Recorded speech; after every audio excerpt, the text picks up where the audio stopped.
cabinet with the jaws, or they should say the jaws and cutters. Absolutely. Seen the jaws before, right? Oh yeah. Spreaders, cutters. We got both. We keep them hooked up and ready to go and everything here. Rams, you know what a ram is?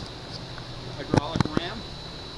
I believe so. It spreads or it can shrink. So if you had like a steering wheel that was caved down on top of somebody, you wanted to pull it off, we could put a chain around the steering wheel Sure. and then pull it off. Got some of that up in there, and we have like battery operated hacksaw and sawzalls to cut metal. Yep.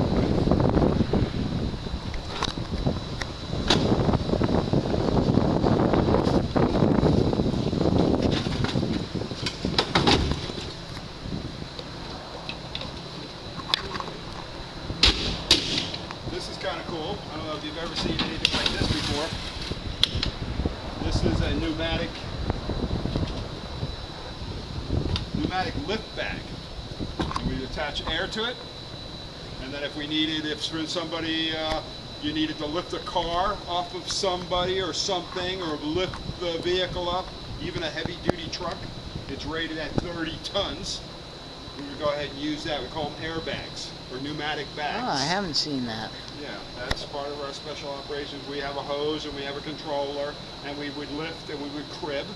You know what the term cribbing means for wood? Yep. Wood. We got lots of cribbing down here.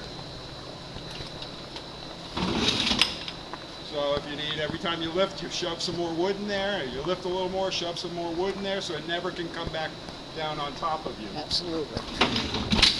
Do you have scanner capability? Yes. And do you have Palm Beach County's numbers? It was very confusing. It's very confusing to get the proper numbers. I can get Hartford very easily. Yeah. I have an app on my cell phone for Palm Beach County. I might be able to give you the numbers for.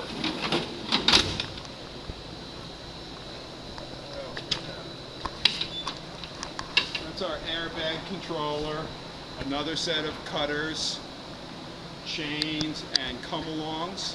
Again, Okay. we could maybe, instead of using the rams to get the steering wheel off the person, we could use come-along and do it mechanically by hand. Ah, right. This is air chisels. So if we got to cut a bunch of metal, or cut out, or lay open like some sheet metal from the car, or get into the car, we would use the high pressure pneumatic. Sure. Not too much special in here, but we have EMS gear.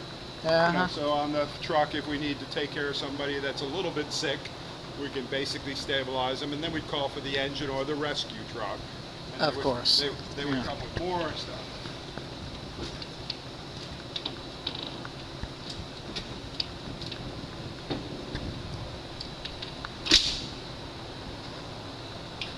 Since we do diving and we do the hazmat and firefighting, we keep extra bottles for the firefighting, and for our hazmat when we get encapsulated, we're on air, but this is also a compressor that we can fill bottles up.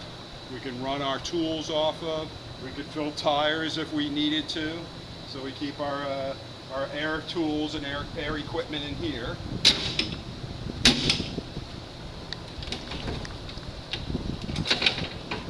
There's a torch that we have if we ever need to cut some small metal. It won't cut too big of metal.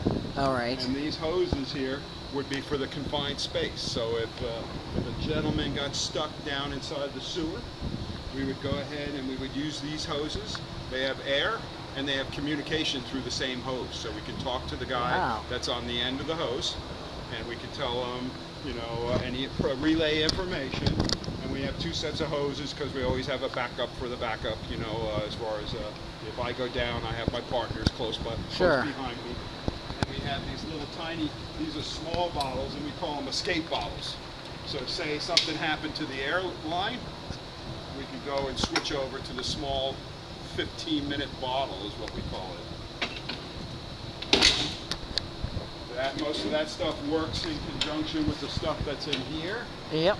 We have a tripod in there, so if we need to go set up over that sewer over there and lift somebody up, we would set a three-legged tripod over it, and there's a winch, and we can raise and lower somebody down. Over there is what we call the air cart, and that air cart runs those hoses, so it feeds the person that's under the ground or in that confined space area with his oxygen. Sure. Okay. That's what we call a sked right there. So if we needed to drag somebody a long way, maybe in a pipe or under the ground or in an area, we have something easy to drag with.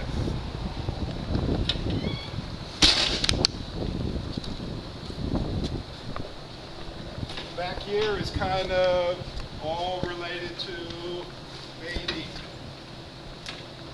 a spill. Kitty litter or absorbent, you want to, for better terms, absorbent, we keep in the buckets.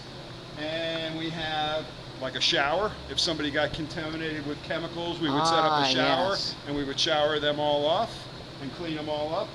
And we have some cones to designate maybe the hot zone, the medium zone, or the warm zone, we call it. And then we have a cold zone where everybody can work. But nobody should go in the hot zone unless you have your protective equipment on. Sure.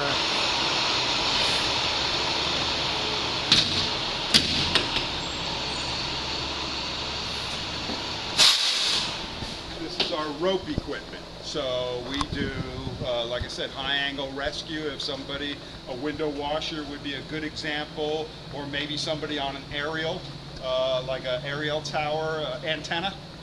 The guy has to go up and change the light bulb on top of the antenna, and the light bulb goes out. He goes up to do it. If he has a problem, we would go up after him, and we would bring him down.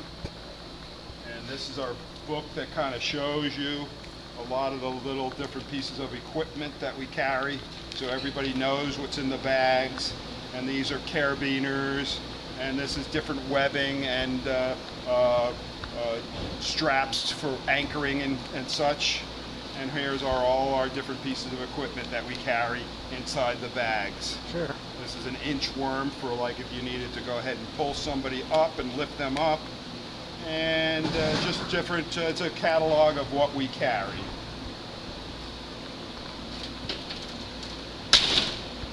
There's a toolbox of toolbox. Probably bigger than most people's toolboxes in their garage, but we have all sorts of tools, drills, saws, cutters, wrenches, screwdrivers, and the likes.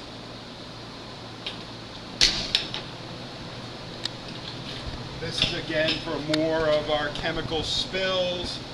This would be for neutralizing, for absorbing it, to maybe absorb it to get it so we can pick it up. We have bleach and soap for cleaning purposes, and we have little pump sprayers for the deconning of maybe the people that get contaminated. We would decon them or decon each other. Okay. Okay. Yep. And plug and dike. This is if you had a leak in maybe a gas tank, you mix it up with some water, and you can maybe push it and smush it into the hole to keep it from leaking. This is predominantly for any kind of gas leaks or leaks in tanks. You can plug and patch and go ahead and try to stop a leak. This also is a system for burning off. Say you have a gas grill and it ends up the tank gets a hole in it, and we show up, and one of the better ways to make it safe is to burn the gas off. So we would hook a hose up to it, and we have another tripod, and we'd end up burning all the fuel off and letting it burn and making sure the tank is then empty and able to be disposed of or whatever. And that's all our equipment for that.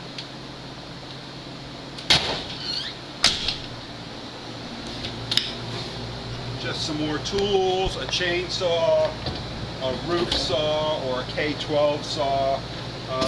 Can cut just about anything. Metal, concrete, roofs, cars. I'm going to let you go up inside the vehicle yourself, and I'll explain it from the outside more or less. Huh. Okay, you go ahead and step right up there, and you're going to see right off the bat, you're going to see our dive gear. Okay, we've got 3 setups for diving. These are our dry suits, so if we go in like contaminated water or very cold water, we have a little barrier between us and the elements. Good. You know, if it's gasoline and oil and junky water, we don't want our skins to come in contact, so we would go in a dry suit arrangement.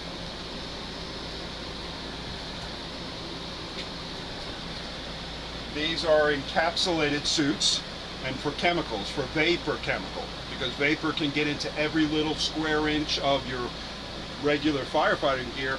We would be in a fully encapsulated suit, so the vapors can't get in, and of course we would be on air at that point in time. Those are our SCBAs, our self-contained breathing apparatus that goes on. You put them on, and then you put the suit over, and we zip everybody up. We seal ourselves with tape and make sure you can't get anything, any content can come in. Down here is some of our ropes that we use for our diving, but down here is a lot of our equipment for testing for chemicals. Make sure the air quality is good, determine if there's a certain chemical present or not present. Those are our monitors down here. We have some more monitors up here. Of course, we still do firefighting, so this is my firefighting gear, and that's a standard firefighting pack right there. Yep. But this is our office area, or like our command area if we go to a call and lots of things are going on. We have a computer, we have some more monitors, we have a library up there with lots of books. Of course, we have most things are on CDs or on the internet nowadays we can access. We have print capabilities, fax capability, a lot of paperwork over to our side over here, but we consider that to be our office area of the Special Operations vehicle. And that's kind of it in a nutshell. It's about 10 pounds of stuff stuffed into a 5-pound bag. A lot of stuff on one unit. Yeah. Yeah. All right. How was that? That was good. Good.